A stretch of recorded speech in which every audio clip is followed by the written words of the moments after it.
started off playing, I guess what you'd probably call metalcore now, and it was very like fast and a lot of notes. We didn't really know how to write very good songs back then.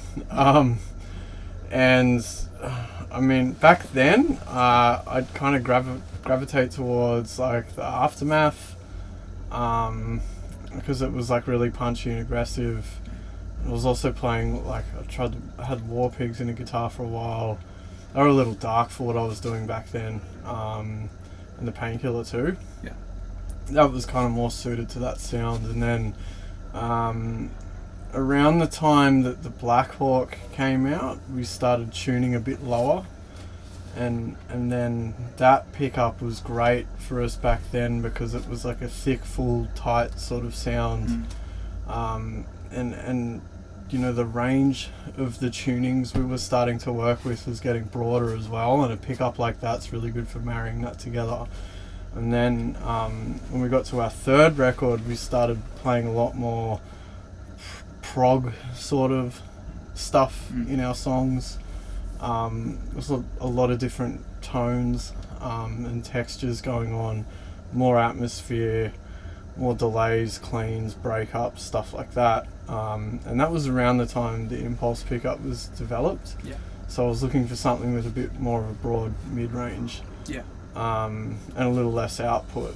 It was interesting because we kind of developed the pickup to work best with the stuff I was doing around the Note and Mesmer records, but then it worked even better for what we're doing now, especially on our guitars that are longer than 27-inch scale. They're 29.5. Yeah. And it's great to have something that has like the neutral sort of mid-range for that super long scale, because I found, you know, with some of the other pickups in the range that have a very pronounced mid to them, they just wouldn't play nice with some guitars.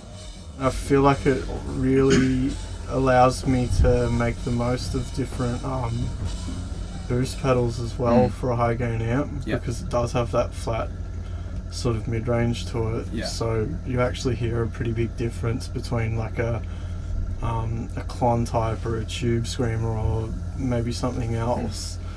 Whereas if that same mid-range information is already quite dense in the signal that you're putting into it, it can kind of be overwhelming and will kind of rule out certain overdrives in front of certain amps as an option that's going to sound good.